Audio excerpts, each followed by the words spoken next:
ধ্যান। ধ্যানের শক্তি আমাদেরকে সব কিছু দিতে পারে। যদি তুমি প্রকৃতির ওপর আধিপত্য চাও, ইয়া ধ্যানের অনুশীলনেই সম্ভব হবে। আজকাল বিজ্ঞানের সকল আবিষ্ক্রিয়াও ধ্যানের দ্বারাই হইতেছে। তাঁহারা বৈজ্ঞানিকগণ বিষয়বস্তুটি তন্ময়ভাবে অনুধ্যান করিতে থাকেন এবং সব কিছু ভুলিয়া যান, এমনকি নিজেদের সত্তা পর্যন্ত। আর তখন মহান সত্যটি বিদ্যুৎ প্রবাহের মতো আবির্ভূত হয়। কেউ কেউ ইয়াকে অনুপ্রেরণা বলিয়া ভাবেন, কিন্তু নিঃশ্বাস ত্যাগ যেমন আগন্তুক নয়, নিঃশ্বাস গ্রহণ করলেই উহার ত্যাগ সম্ভব, সেইরূপ অনুপ্রেরণাও অকারণ নয়। কোনো কিছুই বৃথা পাওয়া যায় নাই। যীশুখ্রিস্টের কার্যের মধ্যে আমরা তথাকথিত শ্রেষ্ঠ অনুপ্রেরণা দেখতে পাই। তিনি পূর্ব জন্মে যুগ যুগ ধরিয়া কঠোর কর্ম করিয়াছিলেন। তাঁর অনুপ্রেরণা তার প্রাক্তন কর্মের কঠিন শ্রমের ফল। অনুপ্রেরণা লইয়া ঢাক পেটানো অনর্থক বাক্য ব্যয়। যদি তাহাই হইত, তবে ইয়া বর্ষাধারার মতো পতিত হইত। যে কোনো চিন্তাধারায় প্রত্যাদিষ্ট ব্যক্তিগণ সাধারণ শিক্ষিত ও কৃষ্টিসম্পন্ন জাতিসমূহের মধ্যেই আবির্ভূত হন। প্রত্যাদেশ বলিয়া কিছু নাই, অনুপ্রেরণা বলিয়া যা চলিতেছে তার কিছুই নয়। যে সংস্কারগুলি পূর্ব হইতে মনের মধ্যে বাসা বাঁধিয়া আছে, সেগুলির কার্যপরিণত রূপ অর্থাৎ ফল। একদিন সচকিতে আসে এই ফল। তাঁদের অতীত কর্মই ইহার কারণ। সেখানেও দেখিবে ধ্যানের শক্তি, চিন্তার গভীরতা। ইহারা নিজ নিজ আত্মাকে মন্থন করেন, মহান সত্যসমূহ উপরিভাগে আসিয়া প্রতিভাত হয়। অতএব ধ্যান অভ্যাসই জ্ঞান লাভের বিজ্ঞানসম্মত পন্থা। ধ্যানের শক্তি ব্যতীত জ্ঞান হয় না। ধ্যান শক্তির প্রয়োগে অজ্ঞান, কুসংস্কার ইত্যাদি হইতে আমরা সাময়িকভাবে মুক্ত হইতে পারি, এর বেশি নয়। মনে করো, এক ব্যক্তি আমাকে বলিয়াছে যে এই বিষ পান করিলে মৃত্যু হইবে, এবং আরেক ব্যক্তি রাত্রে আসিয়া বলিল, যাও বিষ পান করো, এবং বিষ খাইয়াও আমার মৃত্যু হইল না। যা ঘটিল তাহা এই: ধ্যানের ফলে বিষ ও আমার নিজের মধ্যে একাত্ম বোধ হইতে সাময়িকভাবে আমার মন বিচ্ছিন্ন হইয়াছিল। অপরপক্ষে সাধারণভাবে বিষ পান করিতে গেলে মৃত্যু অবশ্যম্ভাবী ছিল। যদি আমি কারণ জানি এবং বৈজ্ঞানিক উপায়ে আমাকে ধ্যানের অবস্থায় উন্নীত করি, তবে যে কোনো লোককেই আমি বাঁচাইতে পারি। এই কথায় যোগ গ্রন্থে লিপিবদ্ধ আছে, কিন্তু ইয়া কতখানি নির্ভুল তার বিচার তোমরাই করিও। লোকে আমাকে জিজ্ঞাসা করে, তোমরা ভারতবাসীরা এইসব জয় করো না কেন? অন্যান্য জাতি অপেক্ষা তোমরা শ্রেষ্ঠ বলে সর্বদা দাবি করো। তোমরা যোগাভ্যাস করো এবং অন্য কারো অপেক্ষা দ্রুত অভ্যাস করো। তোমরা যোগ্যতর, ইহা কর্মে পরিণত করো। তোমরা যদি মহান জাতি হইয়া থাকো, তোমাদের যোগ পদ্ধতিও মহান হওয়া উচিত। সব দেবতাকে বিদায় দিতে হইবে। বড় বড় দার্শনিকদের চিন্তাধারা গ্রহণ করিবার সঙ্গে সঙ্গে দেবতাদের ঘুমাইতে দাও। তোমরাও বিশ্বের অন্য সকলের মধ্যে কুসংস্কারাচ্ছন্ন শিশু মাত্র। তোমাদের সব কিছু দাবি নিষ্ফল। তোমাদের যদি সত্যি দাবি থাকে, সাহসের সহিত দাঁড়াও, এবং স্বর্গ বলিতে যাহা কিছু সব তোমাদের।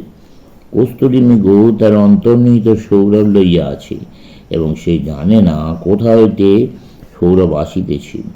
বহুদিন পর সেই সৌরভ নিজের মধ্যেই খুঁজিয়া পায়। এসব দেবতা, অসুর, মানুষের মধ্যেই আছে। যুক্তি, শিক্ষা ও সংস্কৃতির শক্তিকে জানো যে তোমার মধ্যেই সব আছে। দেবতা ও কুসংস্কারের আর প্রয়োজন নাই। তোমরা যুক্তিবাদী, যোগী, তথার্থ আধ্যাত্মিকতা সম্পন্ন হতে চাও। আমার উত্তরেই তোমাদের নিকট সব কিছুই জড়। সিংহাসনে সমাসীন ঈশ্বর অপেক্ষা বেশি জড় আর কি হইতে পারে? মূর্তি পূজক গরিব বেচারিকে তো তোমরা ঘৃণা করিতেছ, তার চেয়ে তোমরা বড় নও। আর ধনের পূজারী তোমরাই বা কি?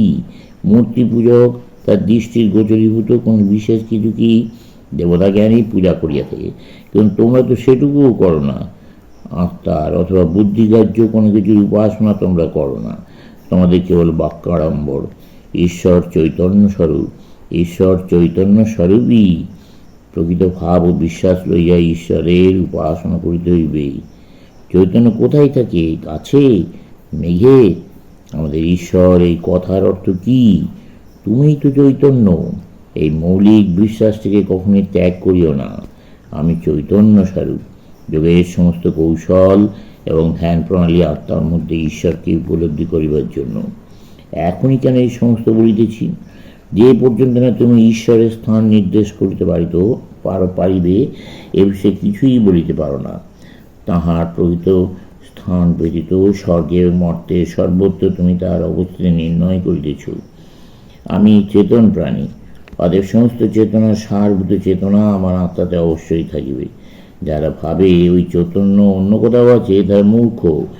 অতএব আমার চেতনাকে এই স্বর্গেই অন্বেষণ করিতে হইবে। অনাদিকাল হইতে যেখানে যত স্বর্গ আছে সেসব আমারই মধ্যে। এমন অনেক যোগী ঋষি আছেন যারা এই তত্ত্ব জানিয়া আবৃত্তচক্ষু হন এবং নিজেদের আত্মার সমস্ত চেতনাকে দর্শন করেন। ইহাই ধ্যানের পরিধি।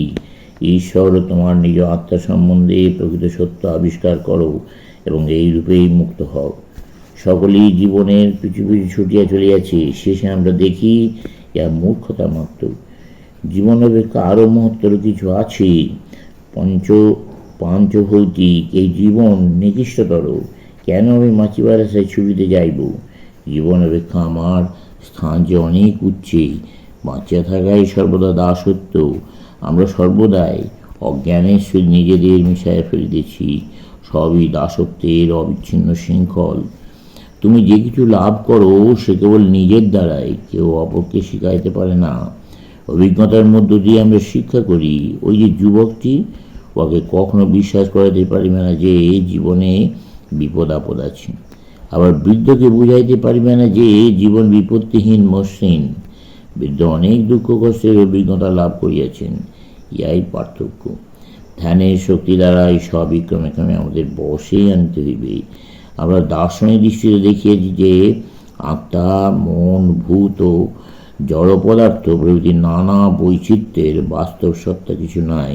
যাহা আছে তাহা একমেবাদ্বিতীয়ম। বহু কিছু থাকিতে পারে না। জ্ঞান ও বিজ্ঞানের অর্থ ইহাই। অজ্ঞানের জন্যই বহু দেখি। জ্ঞানে একত্বের উপলব্ধি, বহুকে একে পরিণত করে বিজ্ঞান। সমগ্র বিশ্বের একত্ব প্রমাণিত হইয়াছে। এই বিজ্ঞানের নাম বেদান্ত বিদ্যা। সমগ্র জগৎ এক। আপাত প্রতীয়মান বৈচিত্র্যের মধ্যে সেই এক অনুসৃত হইয়া রইয়াছি। আমাদের পক্ষে এখন এই সকল বৈচিত্র্য রইয়াছে, আমরা এগুলি দেখিতেছি।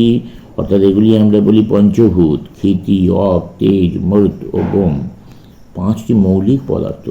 এর পরে রইয়াছে মনোময় সত্তা, আর আধ্যাত্মিক সত্তা তাহারও পারে। আত্মা এক, মন অন্য, আকাশ অন্য একটি কিছু ইত্যাদি এরূপ কিন্তু নয়। এই সকল বৈচিত্র্যের মধ্যে একই সত্তা প্রতীয়মান হইতেছে। ফিরিয়া গেলে কঠিন অবশ্যই তরলে পরিণত হইবে। যেভাবে মৌলিক পদার্থগুলির ক্রম বিকাশ হইয়াছিল, সেইভাবে আবার তাহাদের ক্রম সংকোচ হইবে। কঠিন পদার্থগুলি তরল আকার ধারণ করবে। তরল ক্রমে ক্রমে আকাশে উন্নত হইবে। নিখিল জগতের ইহাই কল্পনা এবং ইহা সার্বজনীন। বাইরের এই জগৎ এক সার্বজনীন আত্মা, মন, আকাশ, মরুত, তেজ, অপ, ক্ষিতি আছে। মন সম্বন্ধে একই কথা। ক্ষুদ্র জগতে বা অন্তর্জগতে আমি ঠিক ওই এক। আমি আত্মা, আমি মন, আমি আকাশ, বায়ু, তরল ও কঠিন পদার্থ। আমার লক্ষ্য আমার আত্মিক সত্তায় প্রত্যাবর্তন। এটি ক্ষুদ্র জীবনে মানুষকে সমগ্র বিশ্বের জীবন যাপন করিতে হইবে। এরূপে মানুষ এই জন্মেই মুক্ত হইতে পারে। তার নিজের সংক্ষিপ্ত জীবৎকালই সে বিশ্বজনীন অতিবাহিত করিবার ক্ষমতা লাভ করিবে। আমরা সকলেই সংগ্রাম করি। যদি আমরা পরম সত্যে পৌঁছিতে না পারি, তবে অন্তত এমন স্থানে উপনীত হইব যেখানে এখানকার অপেক্ষা উন্নততর অবস্থাতেই থাকিব। চলবেই।